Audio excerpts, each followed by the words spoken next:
Hi there, everyone. Thank you so much for joining us for this first weekend edition of Jamaica Magazine in 2024. I'm your host, Adrian Atkinson, taking you through this inspiring and informative half-hour journey. We all look forward to a good year with great expectations in the months ahead. Jamaica Magazine is here to help, and in today's feature lineup, we're teasing your ego to develop enterprise and export, exploring freshwater fish rearing, and getting health-wise about the benefits of breastfeeding. All these and more coming up on the other side of this break. 2023 was a banner year for the government and people of Jamaica. We saw record unemployment, earned over $4 billion from tourism, experienced 10 consecutive quarters of economic growth, secured historic credit ratings, improved our infrastructure, and more Jamaicans became home and landowners in the year. These and so much more happened in 2023. Catch the highlights in Jamaica Magazine, aired on this station and on social media.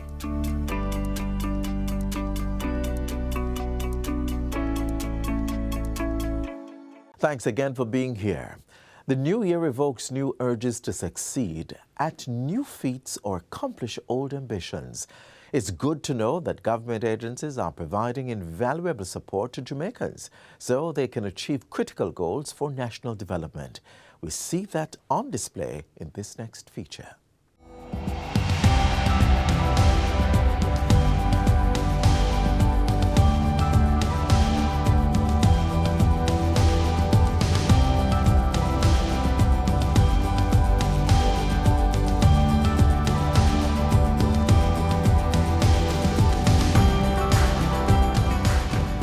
Before Export Max 3, our company needed a larger presence within the US market. We were reaching our capacity in terms of being able to fill the orders, and we also wanted to be able to leverage a program that can guide us within many inroads within America and also other markets such as Europe, but also to leverage to expand to grow our facility.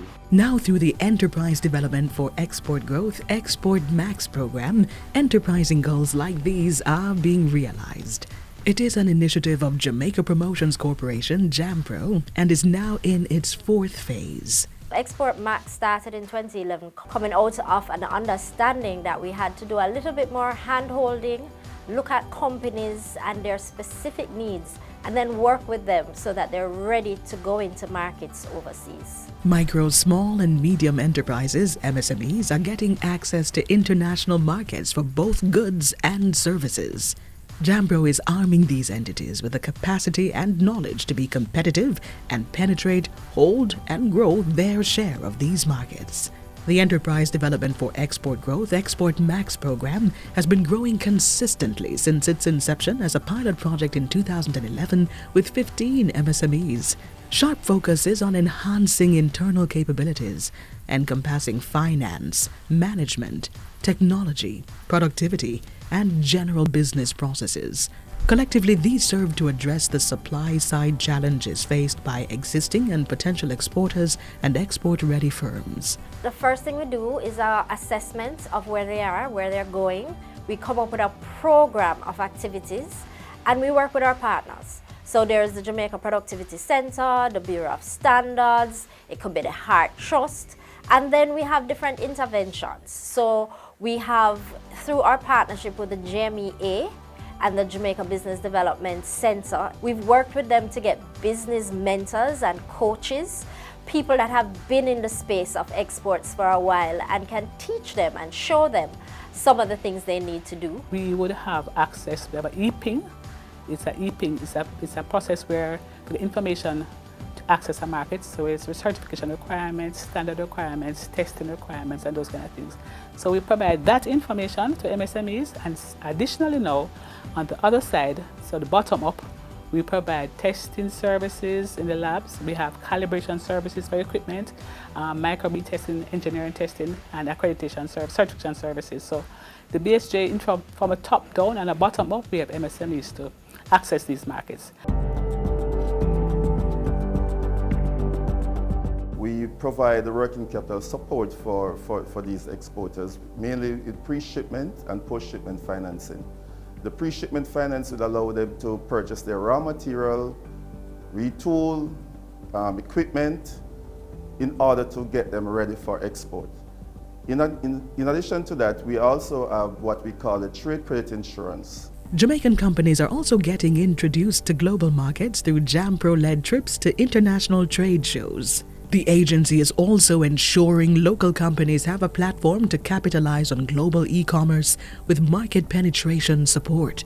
There is a big thrust now around digital marketing and e-commerce for exports. And that is where we also have an advantage, so that rather than making that push to find buyers and distributors in overseas markets, we're going straight to the consumer, so that the average person in the middle of the US or in some outer town in the UK can start to order products without having to worry about the hassle of how do you find those markets.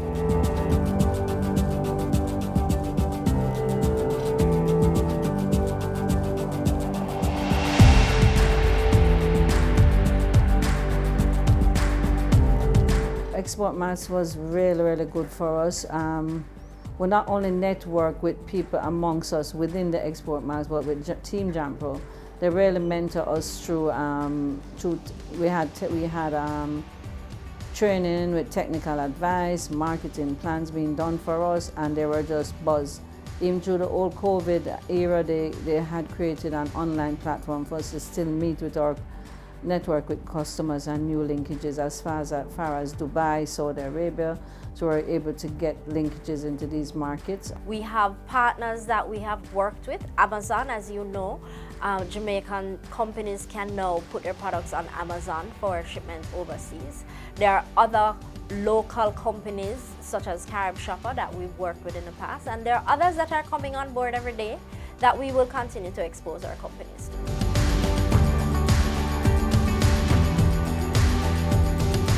While and after the Export Max 3 program, the exposure that was given to us in marketing, promotion was extremely valuable. And that exposure generated more sales than we have generated before going into the Export Max 3 program. With JAMPRO, it was market exploration, market data, market linkages, and also the discount services, such as, for example, the BSJ. The BSJ provided us with discounts for testing, and lab testing is some of our and most critical aspects to control our product quality. Also with JBDC, by pulling alongside us, of course, and creating templates for us to follow and to work with. Also providing insight in how we can become more efficient. I would like to be able to thank them mutually. The export-led growth vision continues to garner more partnership among the private and public sectors. Programs such as Export Max are helping to eliminate the country's trade deficit and create a more prosperous Jamaica.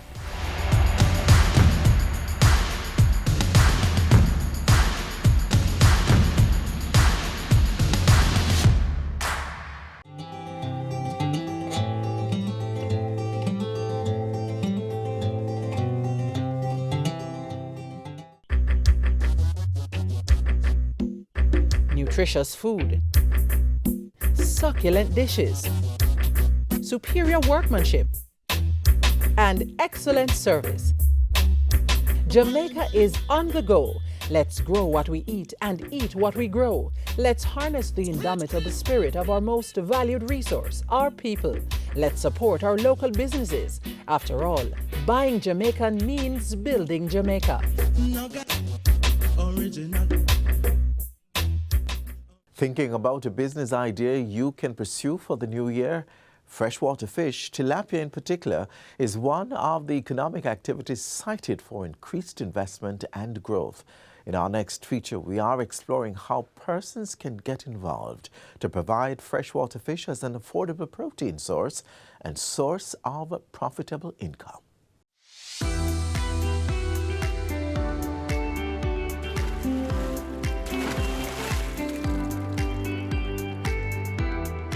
According to the Food and Agriculture Organization, in a 2011 UN-published report, Jamaica has one of the highest levels of fish consumption per capita in the Americas, with 30.6 kilograms of raw fish weight per annum.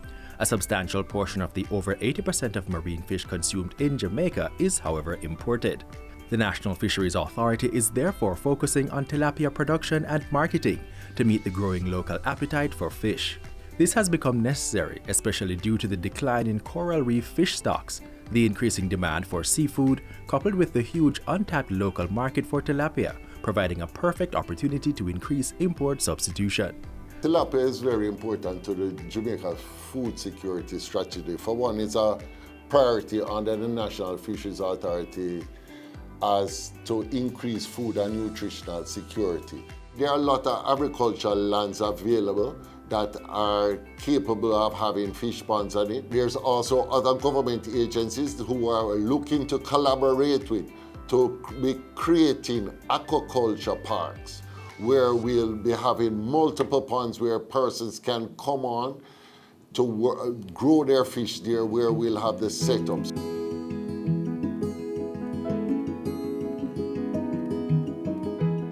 We're teaching our farmers to do this as a business, to do it technically sound, to use the technical advice that the NFA will provide for them so that they will be able to become more profitable, where the growth times will be shorter, where the quality of the fish will be better, where the consumer will be happier.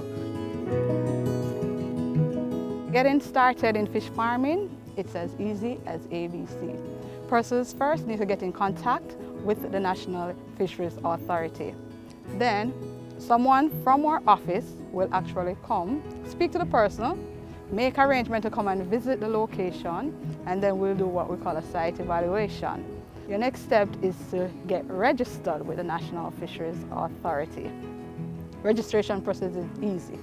You call our office, also someone will come and verify that you are a farmer, and you would need some items such as a government-issued ID, 2 passport-size pictures certified by a JP, fill out the application form, and only $600. The local industry is regulated and supported by the government to ensure quality standards. Farmers will have to maintain their water quality where possible. They can get it assessed if needed. If you are feeding your tilapia according to stocking density, making sure that they're getting the right quantity of feed, then it reduces the risk of you overfeeding the pond, and feed that is not eaten by the fish will then stay in the pond and become rotted. That will of course disrupt your water quality. This is the algae that they will feed on that will permeate through their system and causes the flesh to taste like mud. Depending on the size of the pond, so if it's a 1 acre pond, well, that 1 acre pond can stock anywhere between 10 to 15,000 advanced fries, and those normally take 6 months to reach maturity. If you live on your farm, it can be extremely profitable. You can make 50% on your investment in every crop. We look for ponds that are not aerated, not artificially aerated. We look for about 4,000 pounds per acre per crop, and ponds that are aerated, we look for between 6,500 to 8,000 pounds per acre. You have to maintain the best water quality possible, especially as you approach harvest time. A lot of people in Jamaica don't really fully know about tilapia. I introduce it to a lot of people, and some of them are my best customers now. And before that, they never know much about tilapia. Aquaculture, especially that of tilapia, can fill the gap in the health-conscious demand for quality seafood products. Its firm texture and mild flavor makes it ideal for a variety of cooking methods. Tilapia also offers several attractive benefits for the householder and food service providers. Its high appeal and high profit as a center-of-the-plate item. Menu versatility, as tilapia works well with many different flavor profiles. The fact that it is low in calorie and fat for healthy menu applications. It is free of saturated fats, high in omega-3 fatty acids, a good source of protein for weight management, a natural fish which originated in Africa. You can have tilapia taste whatever way you want it to taste. If we get more Jamaicans supporting this and buying product Jamaica, because that's really what it is. because it's grown and produced here. It can do wonders for the economy. And while the appetite for tilapia is big at home, this versatile product is increasing in popularity in North America and Europe, providing lucrative export potential.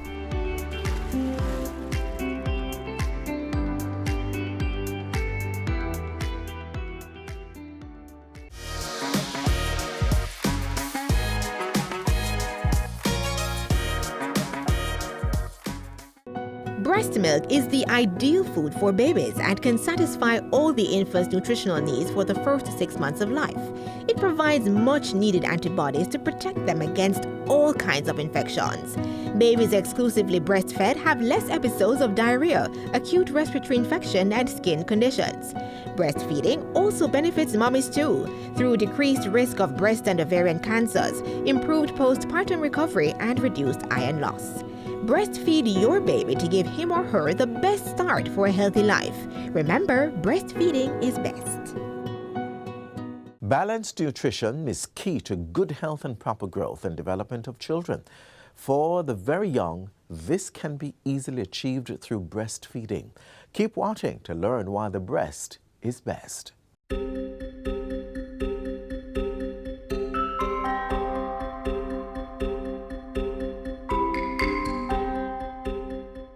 Every child has the right to enough nourishing food to grow well and flourish. For the very young, breast milk remains the best food source. Data from the World Health Organization shows that breast milk, as the natural first food for babies, provides all the energy and nutrients that the infant needs for the first 6 months of life.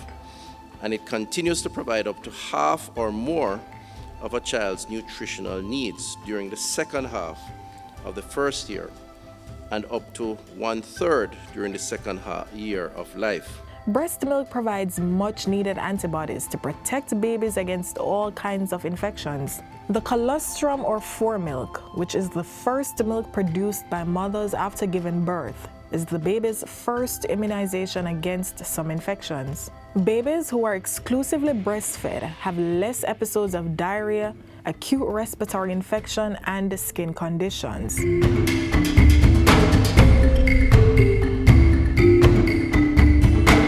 Appropriate breastfeeding practices, therefore, have the potential to reduce infant mortality in children ages 5 years and younger by 14%, while appropriate complementary feeding up to 2 years of age is capable of preventing an additional 6% of deaths in this age range. Breastfeeding also establishes a close, loving bond between mother and baby.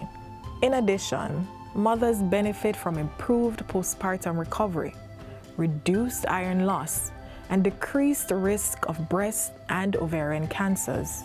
Another benefit?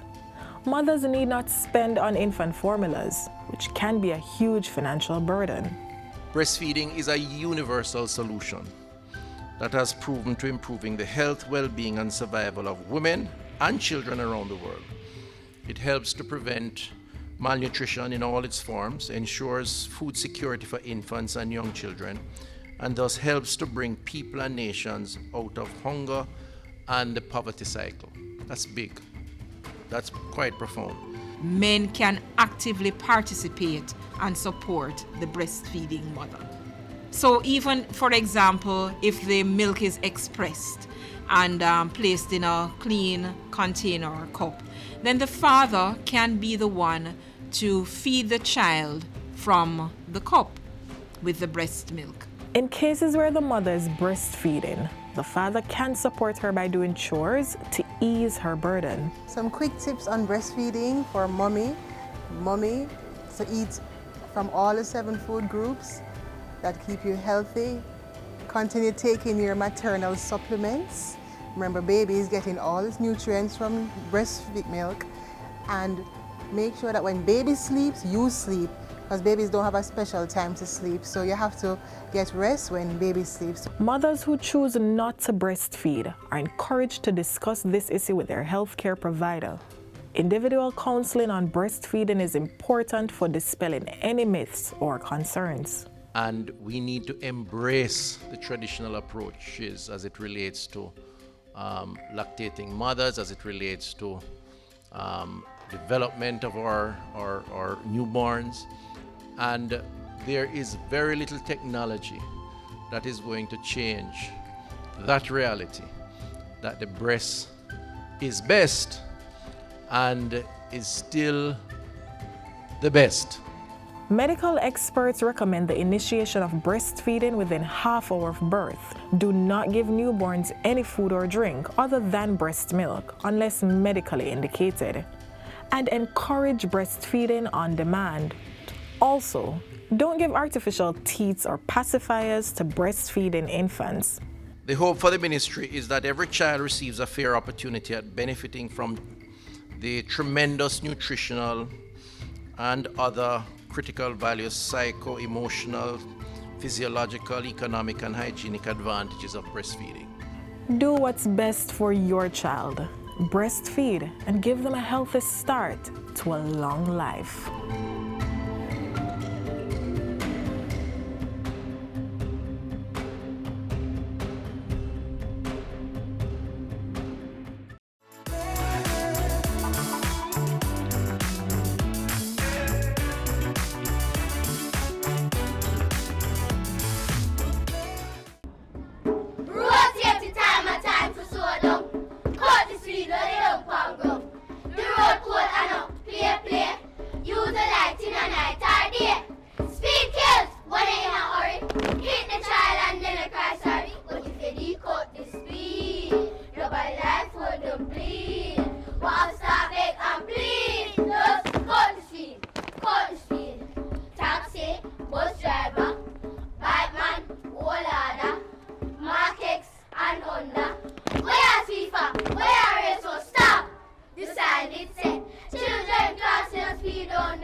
Motorists, please look out for us when we're crossing the road.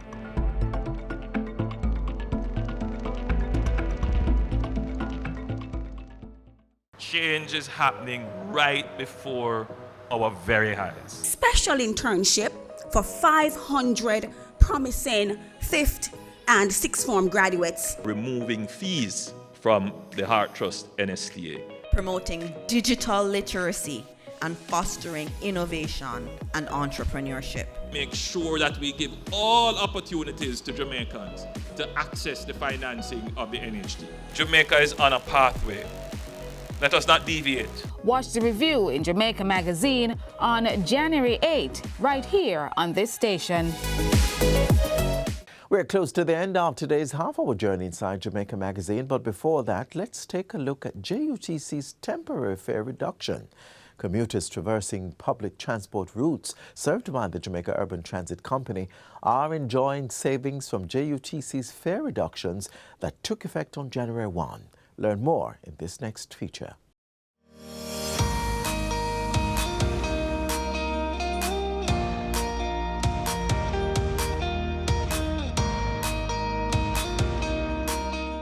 The temporary fare reduction will be done in 2 stages. Effective January 1st, 2024, the reduction in the regular fare from $100 to $70, and a reduction in the fare for children from $30 to $25, and for pensioners from $40 to $30. Effective April 1st of 2024, a further reduction in the regular fare from $70 to $50, and in the fare for children from $25 to $20. Making it cheaper to travel with the state-run bus company is part of the government's plans to manage inflation and mitigate the impact of recent increases to the fares charged by public passenger vehicle PPV operators. The government of Jamaica is very mindful of the impacts of the PPV increase on the cost of living, and also the need to support the Bank of Jamaica in its efforts to return and keep inflation within the 4% to 6% range. Bank of Jamaica Governor Richard Bowes has welcomed the move. Inflation is now projected to generally remain within the target range, except for December 2023 and a few months in 2024. The announced fiscal measure will have a material impact on tempering the potential inflationary pressures of the PPV fare increases. The question is being asked, how will this impact and who will it impact? The last survey shows about 145,000 passengers being transported in the KTMR on a daily basis. Of that, 60,000 is on the buses. To ensure the JUTC can manage any increased passenger demand, government is expediting plans for the acquisition of more buses in 2024. We're looking to put 100 buses in the fleet of the JUTC for the calendar year, not the financial year. The calendar year 24 could be as early as June if everything goes according to my plan. But definitely by later September with the first 100. The impact of those 100 buses will probably increase JUTC's movements, daily movements, by about 20,000. So you'll be moving to 80,000. Commuters will benefit from the reduced fares for up to 24 months or 2 years. The fares will then be readjusted to the previous levels.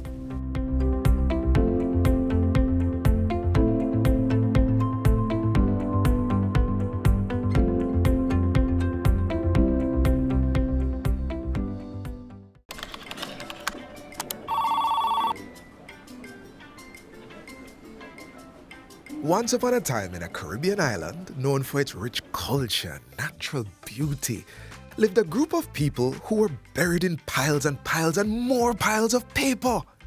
Papers spanning back to the start of time. Then came a bright idea, harnessing technology to work smarter and not harder. The government of Jamaica is improving its operations to serve citizens better. Many services are now available online, and there's more to come. The government of Jamaica, building a better public sector for all.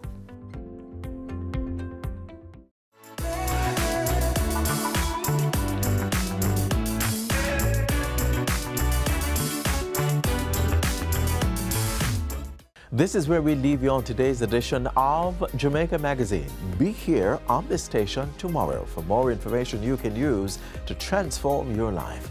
Until then, visit our website, jis.gov.jm, for this and other offerings. On behalf of the entire production team, I'm Adrian Atkinson, wishing you a good year.